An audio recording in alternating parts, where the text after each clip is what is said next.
Ladies and gentlemen, with General Election 2019 on the horizon, a very warm welcome to this special Paisley FM Hustings at the Bungalow Bar. Now, will you please welcome your chair for the evening, from the University of the West of Scotland Paisley campus, Dr Murray Leith.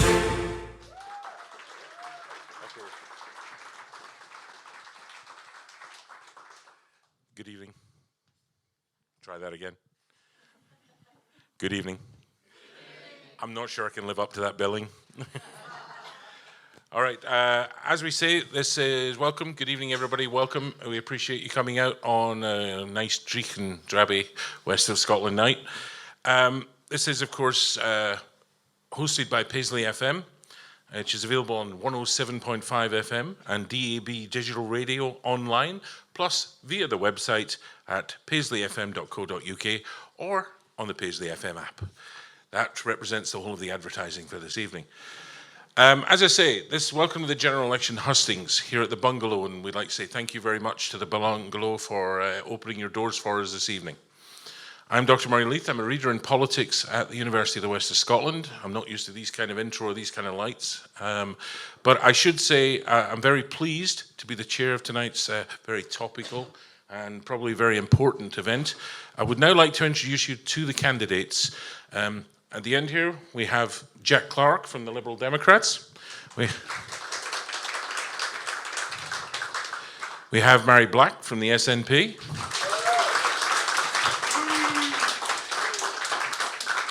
We have Moira Ramage from the Labour Party. And Julie Pirone from the Conservative Party. Now, of course, I should have put the word Scotland in front of everybody of those, because, of course, it is the Scottish Liberal Democrats, Scottish Labour, and the Scottish Conservatives. And the SNP goes without saying. So, this evening we'll begin. We'll begin with each candidate speaking for 3 minutes. I shall be timing them. I will be strict, okay, just so everybody gets equal time. We will then move to a question and answer phase. I have collected questions from the audience, and what I shall do is I shall ask them on behalf of the audience member initially, and then after our panel has had a chance to answer and comment at various points, I will then take comments from the questioner on how they'd appreciate the answer to their questions. So everybody gets a chance to participate. Please, can everyone remember this is radio? Okay, we have a strict code that we have to keep to. So let us ensure we remain polite and courteous at all times. We can disagree politically, but we don't have to be mean about it. Now, before I begin and ask, and I will just start at this end and work across, I have to point out that I discovered this evening that Jack is a student at the university and is actually studying in one of the programs that I am responsible for overseeing. I did not know this before today. He's obviously a fine example of students at UWS, and I'm very pleased to see him here. But I just want everyone to know that in case of transparency, and if anyone brings that up during the discussion. Okay, so is everybody happy with the way we're going to proceed? Yes. Excellent. In that case, enough of me talking. Let's get to these folks. 2 minutes, sir. Yeah. 3 minutes, I'm sorry. So, my name's Jack, student at UWS. Microphone, yeah, always helps. My name's Jack, student at University of West of Scotland. Been a member... Sorry. Is that better? I've not done this before, so... It's a bit new to me. So yeah, my name's Jack, student at UWS in Paisley, as Murray said, doing one of his courses. Been a member of the Scottish Lib Dems for 3 years, and I mean, my sort of principles with it are unions work, and we need to be in the UK and be in the EU, and that's what I'm trying to fight for with this election. I'd also like to do as best as I can to stand up for the people of Paisley and Renfrewshire South, right from Hawkhead right through to Highwood and Lochwinnock. You know, the whole area. Sorry. I'm sorry, I've sort of lost it a bit. Like I say, I've not done this before, so it's a bit nervous the first time. So.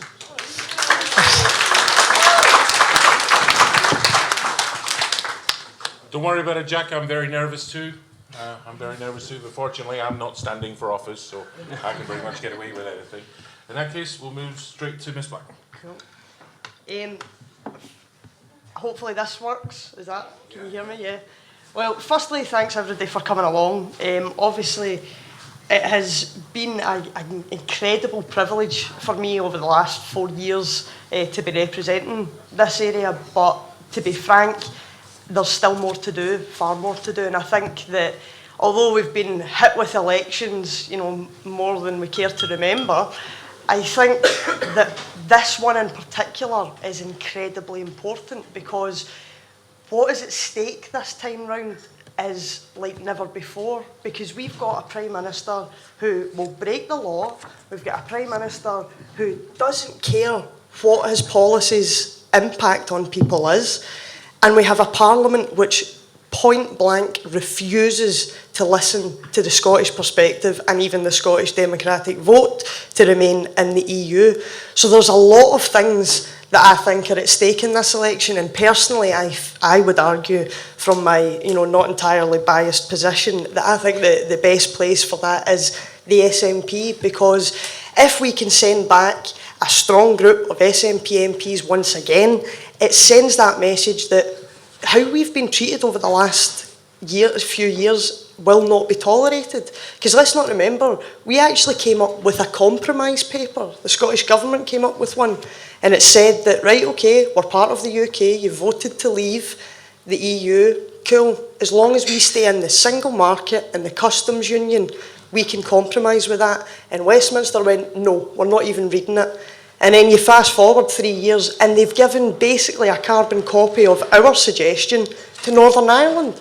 And yet Scotland's told again, tough, you're getting what you get. And I think if there's one way to change that and to challenge that, it would be a vote for the SNP. But I'm looking forward to all the questions tonight, and I hope we get stuck right in. So thank you.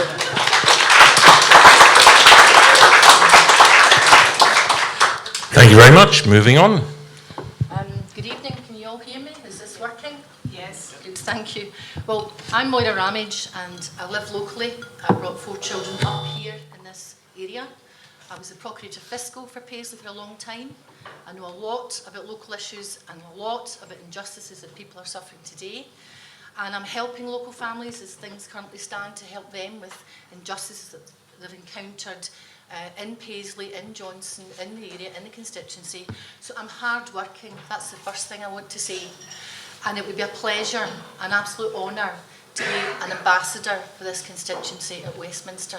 And I can assure you that I would work my fingers to the bone for everybody that has a problem, and I will take it on and I'll take it up and I'll sort it as best I can for you. Mhairi Black's right, this is an important election, probably one of the most important in our lifetimes, because people have a choice to make. And the choice is actually a very simple one, because unfortunately for the Scottish Nationalist Party, they can't form a government. And unfortunately for the Liberal Democrats, they don't have enough people at Westminster to form a government either. So it's a 2-horse race. So if you don't want the Tories, if you want rid of the Tories and their terrible policies of austerity, the terrible indignities they inflicted on families up and down this constituency, people with not enough food deciding whether to heat or eat, well, your choice is a simple one. If you want the Tories out and you want rid of austerity, you need to vote for Labour.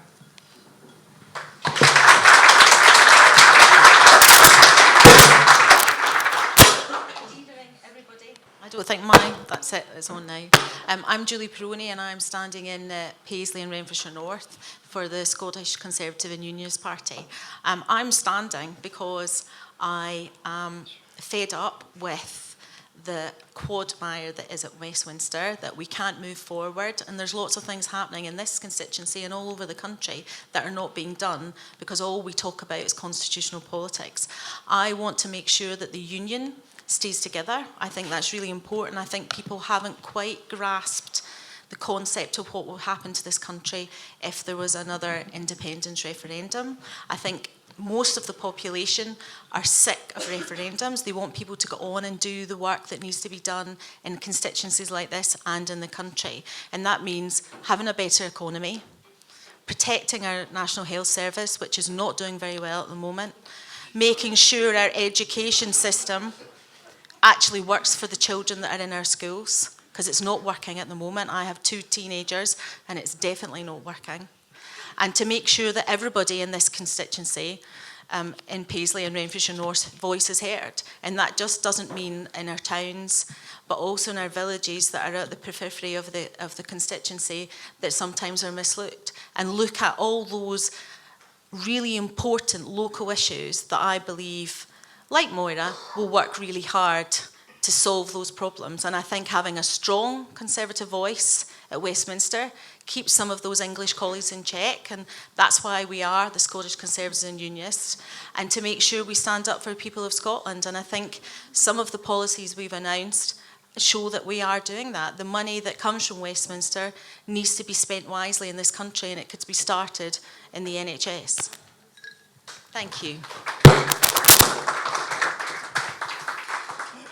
Thank you very much. I can safely say that's the first time every single politician is kept under time. So let's see if we can keep them. I like short, specific answers myself, so let's see if we can keep it that way. Now, I'd like to say thank you to members of our audience who've submitted over 24 questions to us this evening. It's going to be very difficult to get through all of those, but we'll do our best. As I said, I'm going to read it out. I'm going to indicate who it came from. We'll go through the panel, and then we'll come to the audience member for a reply and see if they're happy with the answers they got. Okay, so the first one is from Lindsay in Paisley, and the question is to all candidates: what comes first, good governance or political ideology? I know, I'm like, ooh, my students ask these questions, I'd be impressed. So we started that end of the table, so we'll start from this end. I think what comes first is good governance. I think ideology can be important, but it doesn't get the job done. And I think we need to get back to a state across the whole of the United Kingdom about governing properly, governing for the people, spending the money wisely within your budget, and making sure you make it a better country for those who live in it. Okay. Well, I think that's actually quite a difficult question to answer, because political ideology has its place in society, because we all find ourselves supporting one view or another, whether it's the correct view or the wrong view or other people disagree with you. So the ideology of your politics is actually fundamental to how you're going to vote at the end of the day. But it's not any good if, in fact, you don't have good governance and you don't have what it takes to put those ideological political points of view through, and that you then support that ideology by putting policies in place that people can understand and to vote for, because at the end of the day, what they are voting for is what they believe they need to have a decent society, to have enough food on the table, to have workers' rights, to have money in the bank, not to choose whether to eat or heat, as they say. So ideology is linked to also the question of good governance. And when it works very well, and it works well for everybody, is when both of those things are balanced and in kilter. And that's when it works for everybody and it works well. Thank you very much. My honest answer would be that any political ideology worth its salt is based on good governance. That's the entire reason it exists, is that we want a system that can actually work practically but can also deliver for people regardless of what their circumstances are. And that's where I suppose many would claim that, you know, my political ideology is independence. And I wouldn't necessarily argue against that, but the reason that we want independence is because in order to get the best kind of governance, we believe it has to be from a government that we vote for. And that's one of the problems that I think we've really suffered over the last couple of generations. And actually, it picks up on a point that Moira made in her opening remarks. And it's this myth that voting Labour keeps out the Tories. Because if you remove the entirety of the Scottish vote, the entire Scottish vote from every general election, that's 79, 83, 87, 92, 97, 2001, 2005, the result would be completely the same. And even in 2010, Scotland voted a majority of Labour MPs and still got a Tory government. So that's where I just don't think that myth stands up to scrutiny, quite frankly.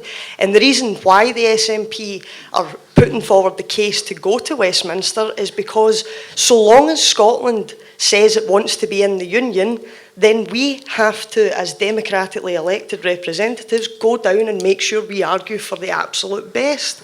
And what we've seen over the last couple of years is that we have not got the things that were promised to us.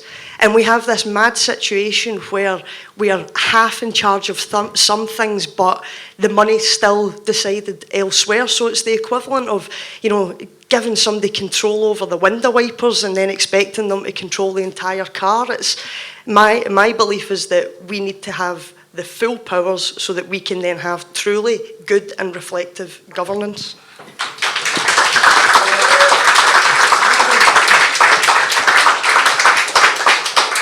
I promised that I would be specific about any facts, and I know I'm being a wee bit nitpicky, but I'm allowed to because I'm academic. Of course, the 2010 government was a coalition government. Yes. I think I should point that out. Well, we still voted Labour and didn't get it. So. But did you vote I'm assuming you may not have voted Labour on that. Okay.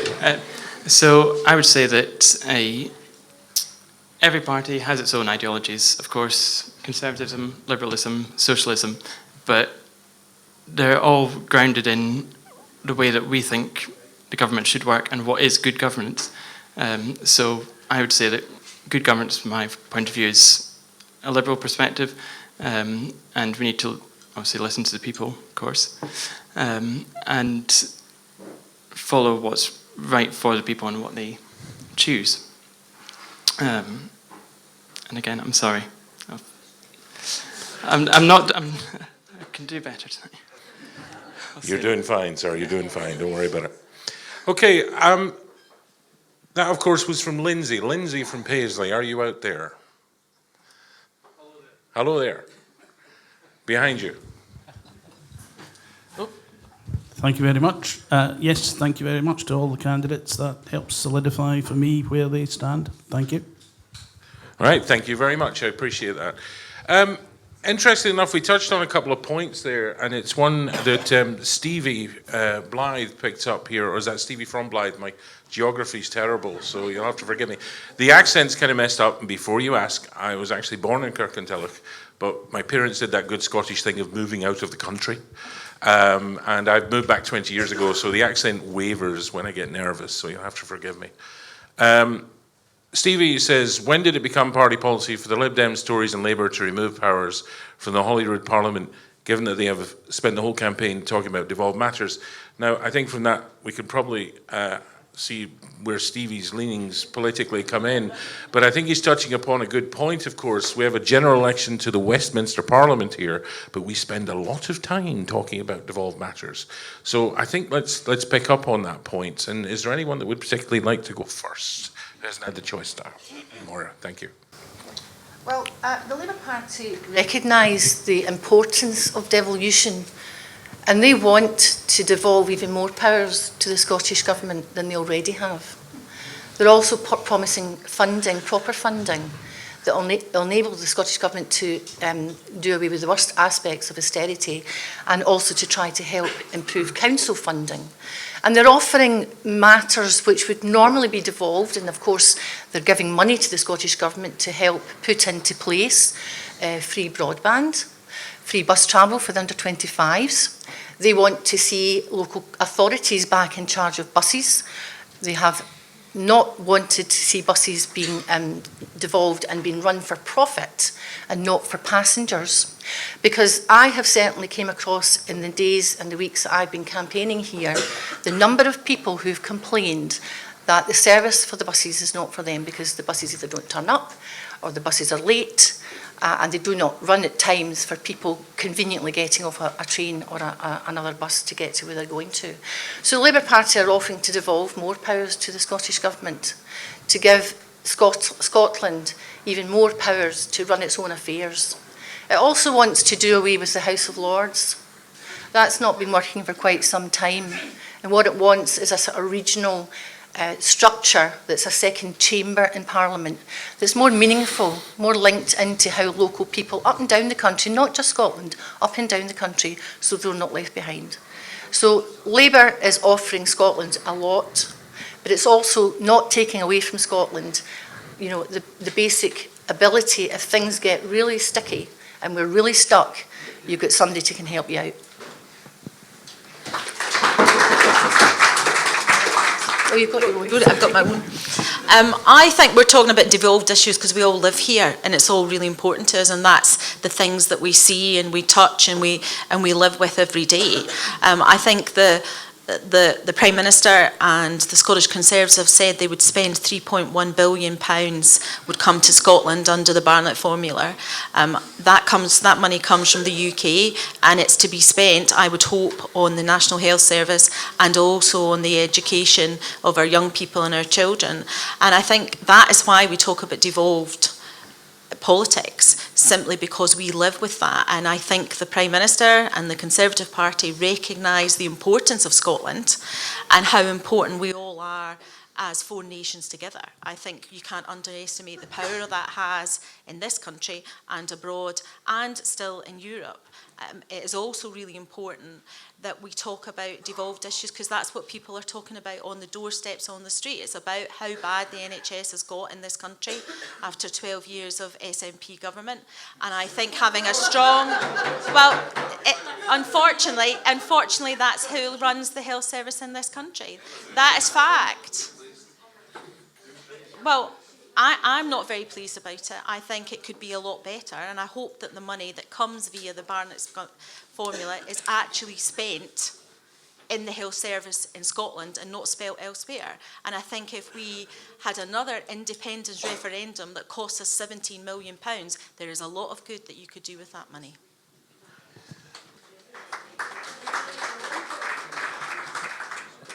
Jack. So we do not want to take powers away from Holyrood. That's the first thing I want to say. The Lib Dems and the Liberals before us have been, you know, the strongest advocates for a federal UK, and what we are proposing is a new kind of United Kingdom, a new United Kingdom, where we do have a federal UK that works for Scotland, but also works for England, Wales, and Northern Ireland equally as well, with a reformed House of Lords, because the House of Lords as it currently is, with being totally unelected, it's not right. It doesn't represent the people of the country.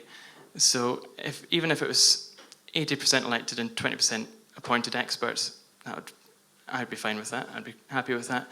But even proportional representation of Westminster, where people can actually vote for who they want to vote for, and see the governments that they want to be elected. So yeah, and even at Holyrood level, actually decentralising Holyrood down to councils, devolving further, like you see with Police Scotland, centralisation, taking away powers from local authorities. We want to see that brought back so we could have the services that actually work for people locally. So.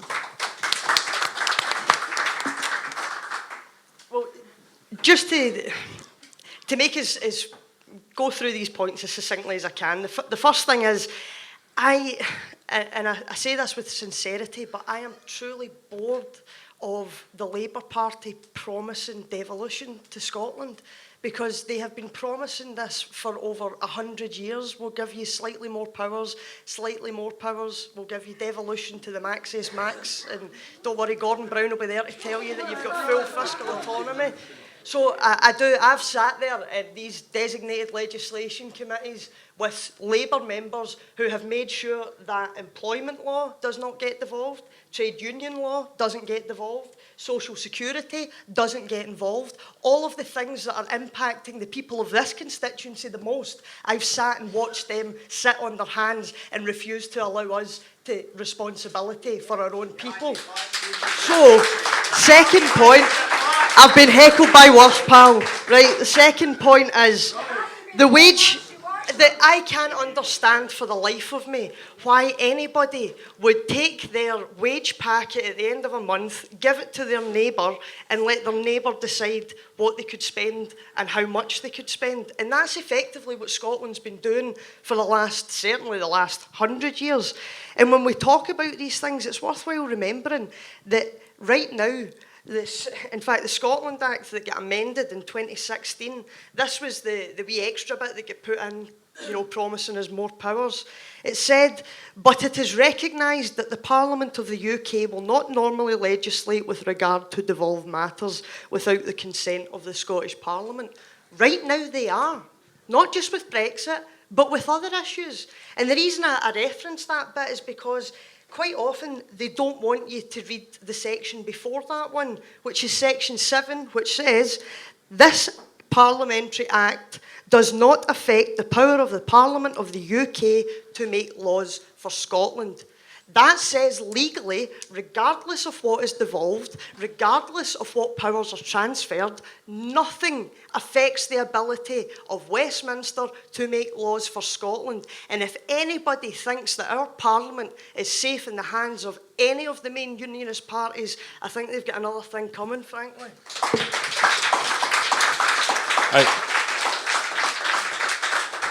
I very much appreciate, the points you made, and once again, I said it, fact-checking, it would be unfair of us not to point out that it was, of course, the Labour Party that did deliver devolution after the 1997 referendum. Ladies and gentlemen, that is not a party political appointment. That is a statement of history. That is, yes, it was this, and I would like to point out that was after a referendum of the Scottish people, of course, who the question was put to the Scottish people and devolution was delivered after a two referendum question. There have also been several other grants of devolved power under differing governments. And the point you make is perfectly correct. No, I'm just pointing out, I've got an obligation to be factually correct. And while spin is okay, and I said spin is okay, I want to keep the facts right. And I was asked to do that for this evening. And if you want a lecture, don't worry, I'll let you know what time my next one is. You're welcome to attend. It's quite informative. Anyway, here's one. While we were talking about the NHS, here's one from... Oh, Stevie, I almost forgot. Stevie, where are you? Stevie, are you okay with that? Would you like to make any comments on that? I could have predicted the answers before the question was even asked. I mean, what the Labour people seem to forget is, during the Smith Commission, they were the ones that actually proposed the least amount of transfer of powers.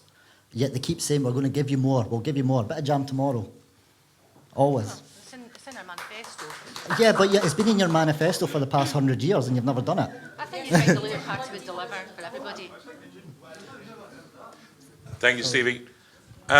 We have a question here from Karen Hamilton from Paisley, who says, I've just moved here from England, where my local physiotherapy minor injuries clinic and some day surgeries are provided by a private company. It is not for profit, but directors are paid. What, if anything, will you do to stop this happening to NHS Scotland? And I assume that's a question aimed at the entire panel. So I think at this point, I think it's your turn to go first. Are you sure? Well, to start with, I think that the NHS in Scotland, of course, is under immense pressure. We've seen that. We've seen nothing but a squeeze for the last 10 years all round.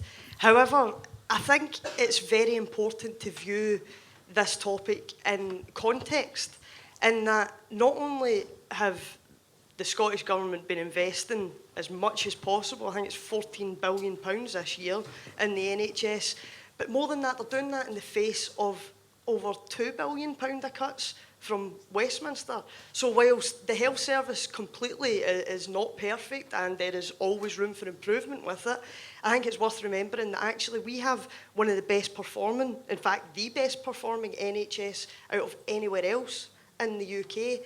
And actually one of the things that I hope to see happen in an independent Scotland is where instead of spending money on nuclear weapons or the £100 million we spend on mitigating all of these policies from Westminster that we don't vote for. Instead, if we could actually invest that money in things like the NHS, I think we would all be the better for it. But in terms of the Westminster context of this, of course, is that we want to put forward an NHS protection bill down in Westminster when we go back, in the hope that any attempt from Boris Johnson to try to sell off the NHS or to try and give any goodies away to Donald Trump will be completely blocked and barred, because the NHS is for public consumption and should be publicly funded and open to all, no matter what happens. Okay, before I go next, we've been asked to remind everybody to keep the microphones nice and close to the mouths like this, because otherwise folks at the back can't hear. So, Julie, can we go to you next? Yeah, I mean, what I would want to say is that the Prime Minister and the Scottish Conservatives have been very, very clear on this point. The NHS is not for sale. And we are not going to give anything to Donald Trump. And that's the point on it. The Prime Minister has said, several others have said, and that is the point. It is not for sale. It is for public consumption, and the public at the moment in our NHS are not being served properly. Yes, the waiting times are slightly better in Scotland than they are in England, but that's because the population is less. And I think we need to get back. It's a smaller population than it is in England, I'm sorry. It is. And the NHS in Scotland is being run absolutely abominably at the moment. If you are the lady who sat for 8 hours at Paisley Alexandria Hospital last week, then you know how that feels. If anyone has sat in a waiting room in a hospital in the last 3 months up and down the country, they will know how that is feel. Our health boards are failing, they're allowed to do what they're like, and there appears to be no governance over what they are doing. And if nobody can realise that for 12 years it's been in the hands of the SNP, so it needs to stop, and governance needs to get better, and the health service needs to serve the people of Scotland, and at the moment it is sadly not doing that. And that is a shame, because there are hundreds of thousands of brilliant people who work in the NHS, and they are leaving our country to go and work in other healthcare systems because it is so bad here. No, it's got nothing to do with Brexit, it's to do with the fact of the jobs they're doing.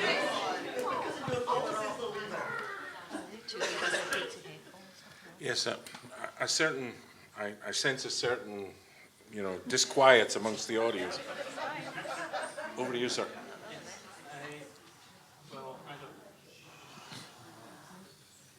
So the way the NHS is being run at the moment, frankly, could be better in England and Wales under the Conservatives and Labour, but also could be run better than the SNP are currently running it.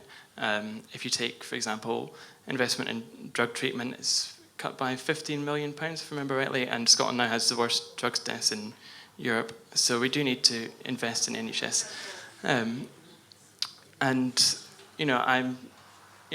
With the NHS protection bill, it's something that, I could look to support with we shouldn't be selling the NHS off to Donald Trump at all. You don't really know what Boris Johnson's going to do, because he always changes his mind on everything. He'll say one thing, do another. But I'll finish there. Okay. Sorry. Thank you. Karen.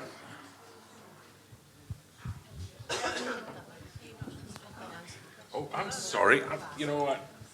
Academic. Brain like I said.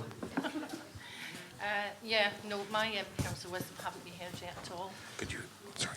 If you can't hear me at the back, could you please hold up your hand so that I know that I've not got the mic in the right place? I think that sounds better. I'm hearing myself now. Well, look, I want to start off right away. You all come here from this constituency. We no longer have a children's ward at the Royal Alexandria Hospital, thanks so much to the Scottish Nationalist Party. And I'll tell you something else. I recently had to go with my daughter, who had a very bad bout of tonsillitis, and I learned after 2.5 hours in A&E that in fact they no longer have an ENT department either, ear, nose and throat, and we had to be ambulanced over to the Queen Elizabeth Hospital. Now, I do recall, I think, that Nicola Sturgeon had said when she was Health Minister that that hospital, that children's ward would close over her dead body. Well, it did close, and there was no SNP voice here shouting out that it should shut down. So that's the first thing I want to say. The second thing I want to say is this. The SNP are missing their targets all the time. And it's quite right that £15 million have been taken out of the budget. Cancer patients are waiting for longer. People are waiting longer in A&E, people are waiting longer for appointments. All of that is a cut in service. Let's not kid ourselves. And the other thing I should tell you is this, because I do work in a regulatory body with the General Medical Council and the Nursing and Midwifery Council. And those hospitals in Scotland rely very heavily on banks of doctors coming out to do a shift, getting paid 3 times what the doctor's getting paid who works and is employed by the health board, because we have a shortage of doctors. We have a shortage of nurses. And that is bad planning in my view, because you do plan for what you need for your population, ageing or otherwise. And another thing I think is worth remembering is this. We are taxed more heavily in Scotland than they are in England. If I was a doctor coming up here to work, I'd think twice, because I'd get taxed more than I would do just across the border down south. So why are we not doing something? Why is this government, and I stand up, one point I want to make to Mhairi is the Scottish Nationalist Party are not the only party that stand up for Scotland in Westminster. Every single Labour Scottish MP I know, and Conservative, all speak up for Scotland. And Lib Dem. So they do not have a monopoly, and Lib Dems. That was a slip, I'm so sorry. And Liberal Democrats. So, you know, let's not kid ourselves. You're kidding yourself if you think the NHS has been well run in Scotland. It's simply not, and the facts don't bear it out. A Labour government is putting money into Scotland to help address these problems. It recognises that they're not working, and they haven't been for quite some time. So only a Labour government who's putting more money into the Scottish government to help address these problems will help the Scottish Health Service. Thank you. Just 3 very quick points. The first one is, it's actually the Scottish National Party, not the Nationalist Party. The second thing is, I think that's honestly one of the first times I've heard somebody for Labour complaining about high taxes. But the third point I would want to make is to say that no SNP member did anything to save Ward 15 is an outright lie. It is a lie. If you listen a sec, they'll tell you how it's a lie. If you say that, you're a liar. I'm the one that was stood and shouting you down in the high street. Oh, I remember. Excuse me, ladies and gentlemen, please. Listen, excuse me, let me answer the question. Yes. Hey. All right. That is, excuse me, 1 second. Right, that is no cause for bad language at all, sir. If you repeat that behaviour, you'll be asked to leave. If you repeat that behaviour, you will be asked to leave. Is that clear, sir? Is that clear, sir? Is that clear, sir? If you don't sit down, please sit down. Thank you.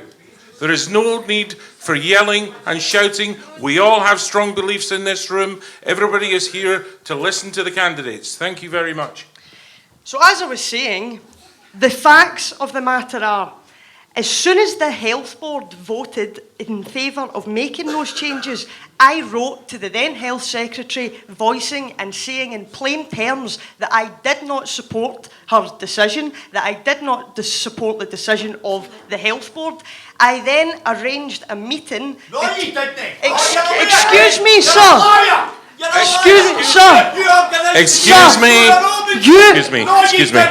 Excuse me. Could you please, I understand you feel very strongly about this. A lot of people do. But please, thank you. You know what, I think... No, I'm addressing this. I understand. I arranged a meeting at the YMCA, of which the very mannerly man over there stood outside and heckled me outside. Mhairi. No, I'm finishing. I understand. Thank you, I I'm finishing understand. this point. But people yelling at each other isn't going to get anywhere. I arranged the meeting. The Health Secretary turned up.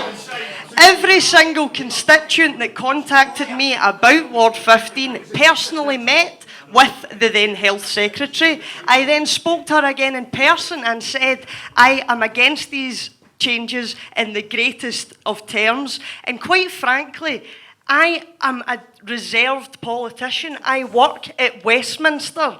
I cannot be held responsible for the ultimate decision of a health board of which there are Labour councillors and a health secretary who is no longer there. So I'm sorry, but to say that I did nothing, that is the lie, and I think you've shown yourself up tonight. Would any other members of the panel like to respond at this point? I can't keep it in my mind that I've got my microphone for myself. Well, yes, I would like to respond. Sorry, thank you. I would like to respond.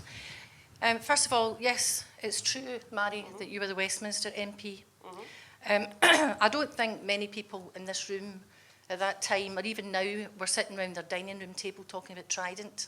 I think probably everybody in this room was talking about the fact that this constituency no longer had a children's ward, and the Westminster MP did not do enough to stop it. What more Because should if I she have done? had done enough, it would What still more? be there. And I'm afraid a few letters, and I don't know if you arranged the meeting, I really don't know. I believe I did, I've it's got the somebody receipt else. for it. But I also know that some families were not invited to that meeting, families who had children that were in need. In fact, I think one of the families who were at the front of the Evening Times at the time had been told that they were telling lies about it. So Westminster MP or not, if I was your MP, whatever your colour or whatever your party, I wouldn't stand by and say, well, actually, see that over there, nothing to do with me. I'm for Westminster.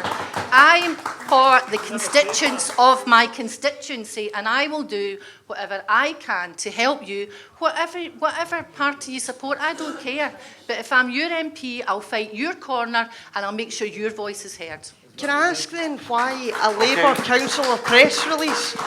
Because while I was doing what I could do, like organising a meeting and getting the health secretary in a room, and she did speak to every single person that contacted me and could make it on the day, but second of all, while I was doing all that, the fact of the matter is actually that it was Labour councillors who were putting out press releases saying horrific things like, and I quote, "Mhairi doesn't care because she doesn't have any kids."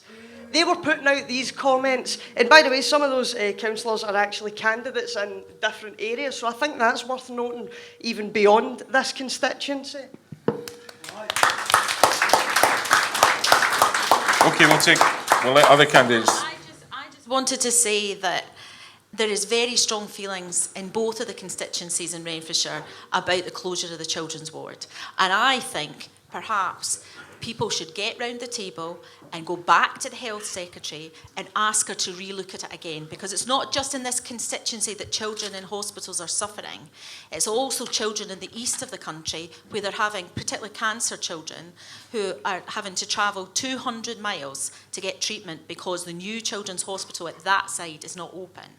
And I believe that if everybody got together, perhaps the devolved SNP government might listen to a stronger group of people, because it's very obvious here that the children of Paisley and Renfrewshire have been let down, and they're still being let down, and so are the adults who turn up at the hospital on the A&E unit. And something needs to be done about it. It's no point talking about the past, it's about the future and how we get those children seen quicker in our NHS. Thank you. Jack, would you like to make a comment? Every other candidate has had a chance to respond, or we can move on. It's up to you, sir. Okay, thank you very much.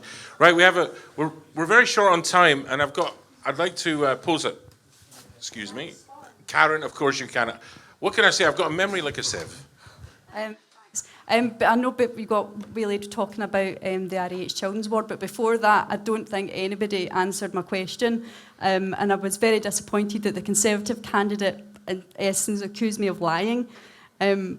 Boris Johnson's NHS England is being privatised. As I said, there is a private company running services down there, and I am petrified that is going to happen up here if the Tories get in and can run roughshod over the whole of Scotland.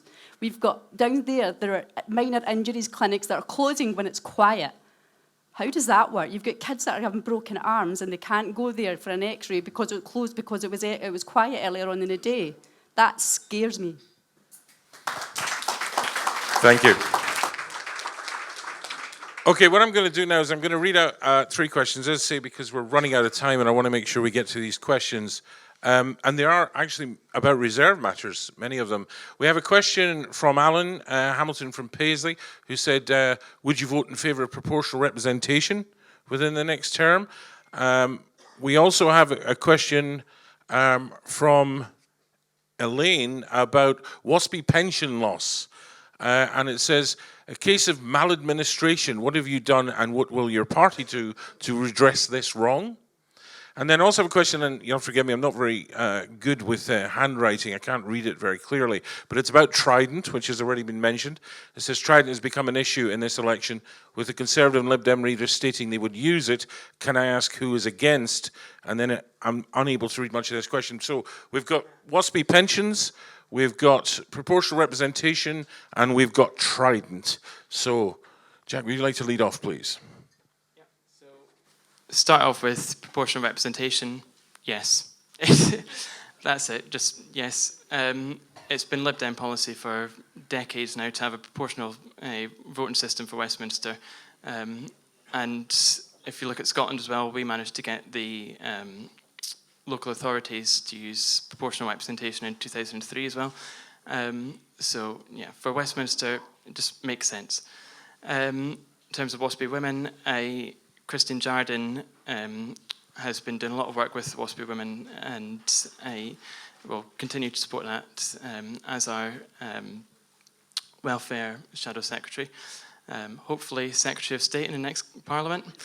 And as for Trident, Lib Dem support a multilateral disarmament. We want to see countries across the world commit to getting rid of nuclear weapons.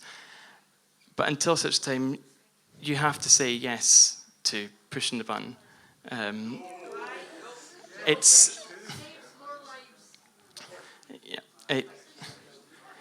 By saying that, you have to say that you're prepared to do it in the event that the worst happens.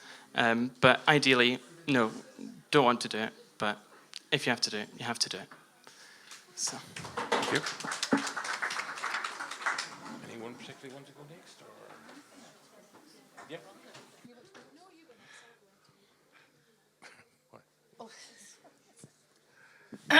Sorry, right, I think people can hear me because I can hear the echo in the microphone.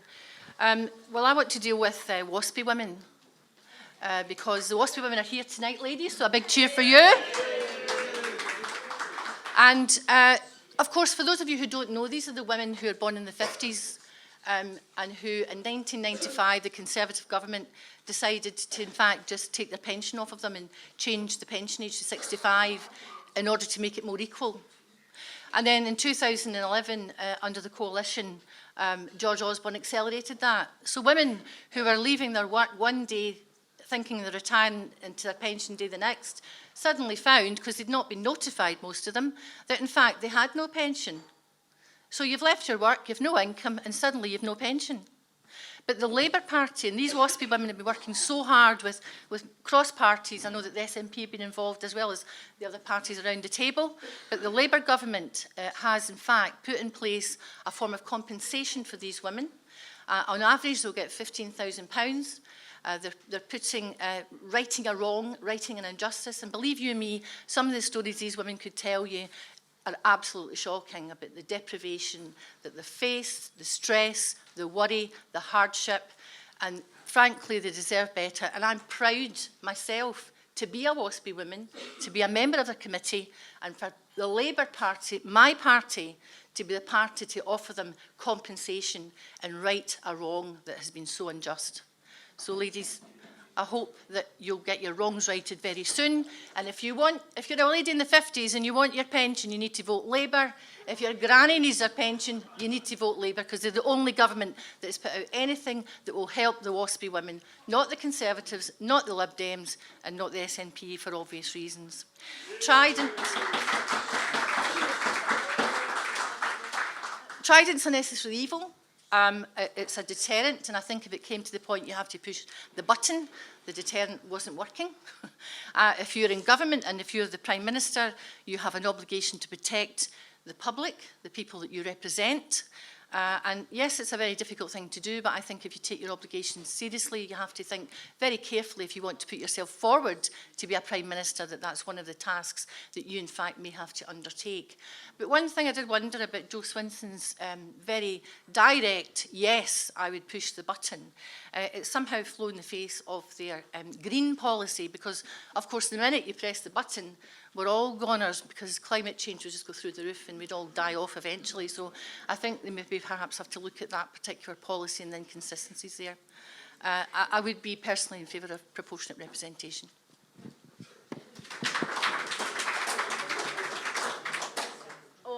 On the WASPy women, I think pensions are a very emotive issue. I think it's some of the cases that I've heard about and spoken to people about are horrendous. I agree with Moira on that fact. I think the Prime Minister said he will look at it again. He was challenged by that on the television, and he will look at it again. And I think he did say he was going to look at it again. And if I was elected in the constituency I'm standing for, then I would be pushing for him to do that, because I think that would be right. On Trident, I agree with Moira, it is a necessary evil. I hope the day never comes that anybody, regardless of their political affiliation, has to press a button, because then the deterrent hasn't worked. But I think in the world that we live in today, we need that deterrent, and it needs to be there, but I hope we never have to use it. On PR, personally, I would be in favour of looking at it again. I think it works well in the Scottish Parliament, and I think it's something that needs to be considered again.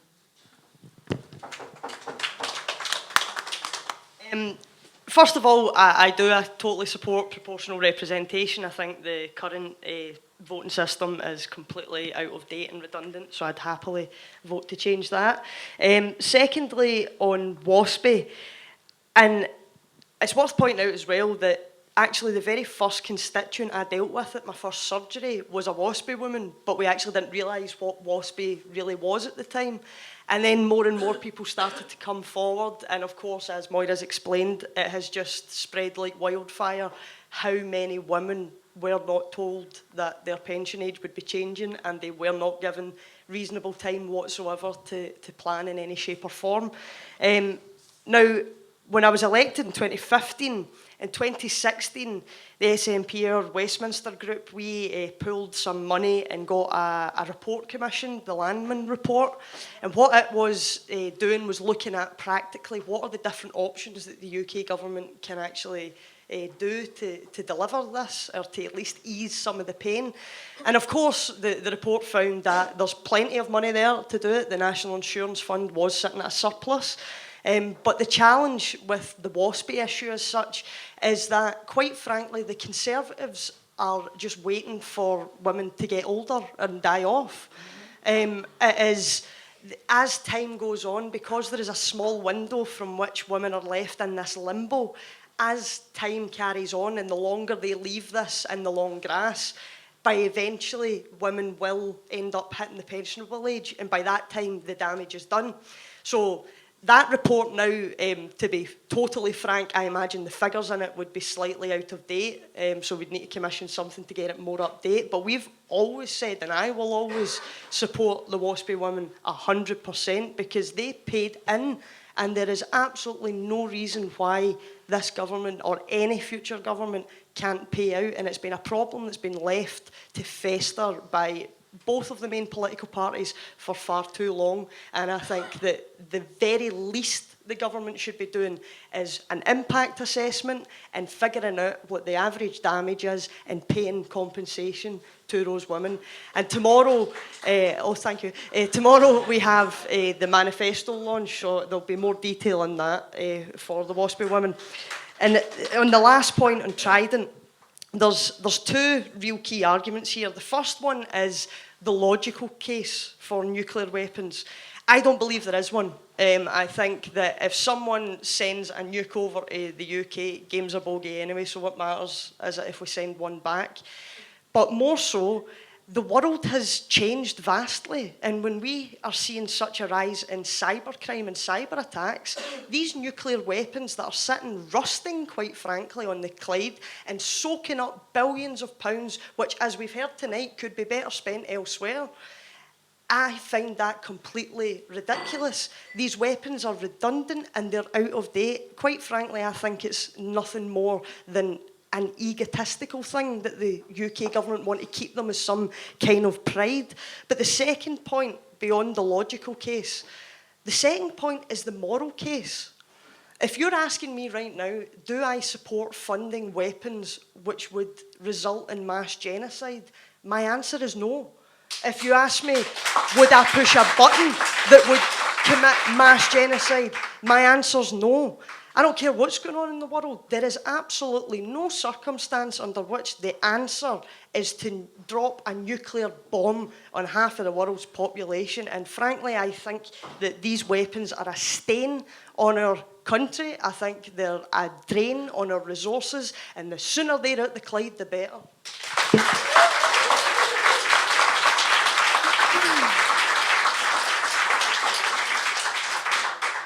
Our question on What's Beyond is from Elaine Loch. Elaine, are you here? Hello. Just come and bring the microphone to you. Could you give us your response? Hi. Thanks, everybody, for the responses from the panel. I think for WASPI, what's been really important, in Scotland, we've been lucky because we have had cross-party support from the politicians in the Scottish Parliament. But the other side of being Scottish, and certainly for women who born in the 1950s, who, as Mhairi said rightly, we've paid for our pensions. We contracted when we were weans, leaving the school and starting to work, that we would get our pensions at 60. And we've paid our working lives. But the really important bit is that women for this part of Scotland, when you think about health inequalities, our life expectancy is less than it is for folks further south. And that's not being taken account of. We need action and we need results as soon as we can. Thank you. Thank you. Alan Hamilton, who asked the question on proportional representation. It was a kind of yes or no, so I was happy with what I got. Okay. Well. And Ian Hamilton from Paisley, you asked about Trident.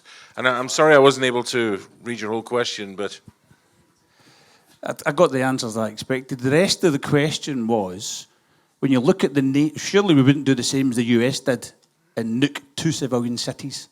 I know Mhairi being against Trident, the other 3 would use it. Please tell me you would not use it against a civilian city. And if not, who would you use it against? Because all the countries that have nuclear capability are either our allies, America, France, right, or the 2 that don't, China and Russia, would obliterate us. And then Pakistan and India have it to nuke each other because that's all they're going to do with it. Israel might have it. Iran and North Korea are only developing it because of the US threat against them. So if we back off of the Americans, there's nobody we would use it against. Nobody. Thank you. I honestly would like to give the panel time to answer that, but we are running very short on time. And I've got a question here, which I think was aimed at Mhairi Black, but I'm going to pose it to everybody and what I'd like to do is ask you just 1 minute to sum up. I think we've got enough time to fit in 1 minute from the panel. But how long is a generation? I think that may touch on more than one constitutional matter. With reference to what? How long's once in a generation? If you actually want me to answer that, I don't know, like 50 years, 25, something. But if you're talking about the independence referendum, then what I would say is, well, a couple of things. First of all, is that I find it confusing more than anything how the SNP are regularly accused of not respecting democracy because the UK voted to stay in the Union. Because everything I've been doing for the last 4 years is us respecting the outcome of that referendum. We have went down to Westminster and we have demanded that we get the things that we were promised. And that's not happening. And it hasn't happened over the last couple of years. So if you want to talk about respecting referendums and respecting democracy, I would actually put it back onto the Westminster parties and say, where's the respect for Scotland? Where's the respect for the promises that were made? And therefore, I cannot blame Scotland for wanting to choose a different future, because I'd rather my future was in the hands of the people here than in the hands of Boris Johnson.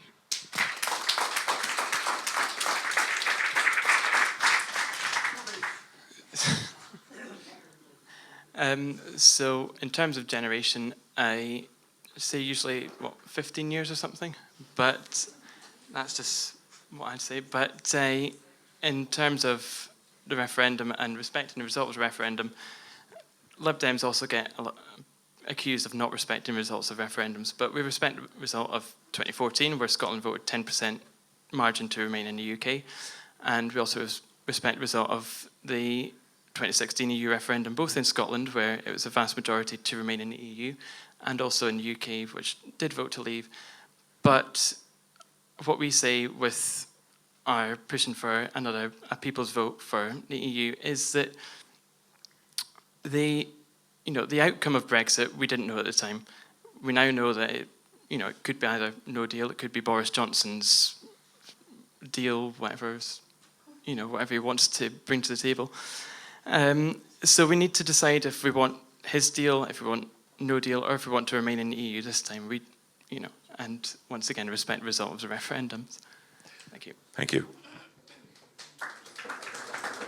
I would have said a generation's about 25 years. I think we've had 2 referendums, and we have to respect how people voted in both of them.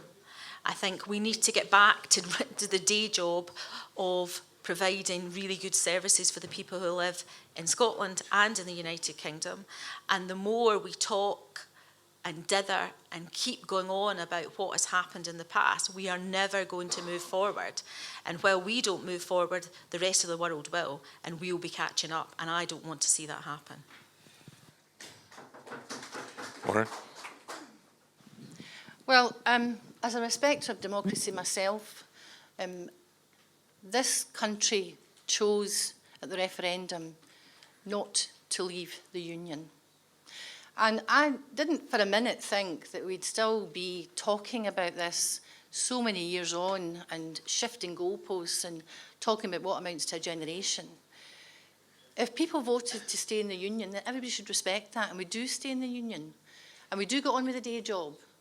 And the other thing that I want to clear up, because it's bandied about quite regularly, you hear it often been bandied about, the people of Scotland voted in the referendum for the United Kingdom to remain in the EU. It was a United Kingdom vote, because Scotland, whether you like it or not, is part of the United Kingdom, because that's what the people of Scotland voted for. So that should be respected. And all this uncertainty that we get all the time through... Sorry, was somebody saying something? Did you want to say something? That lady there? Yeah. Well, you need to wait till I'm finished. That's a minute. So I've got a minute. No, you've I've just had finished. A minute. You've gone over it. You've had your minute. What I'm saying is this. You should respect... Democracy is so fundamentally important to everything that we do as a nation. Please respect the vote of the majority, because that's the point of the referendum. Thank you. Thank you. All right. Folks, there's a lot more questions I could have asked, but simply I'm afraid we just don't have time. So let me just say thank you to everyone for attending tonight. I'm really pleased to see a very busy room, and we hope it's been an informative experience listening to all the candidates. Thanks also to the management and staff of the Bungalow for the use of their premises. Really appreciate it. Thank you very much. And I'll leave you with this comment, and I will make one comment as an academic, as a political scientist, and as a citizen. Vote. If you do nothing else, doesn't matter who you agree with, vote, and encourage your neighbour to vote, and encourage their neighbour to vote. So it's good night from me, and it's good night from them. Good night.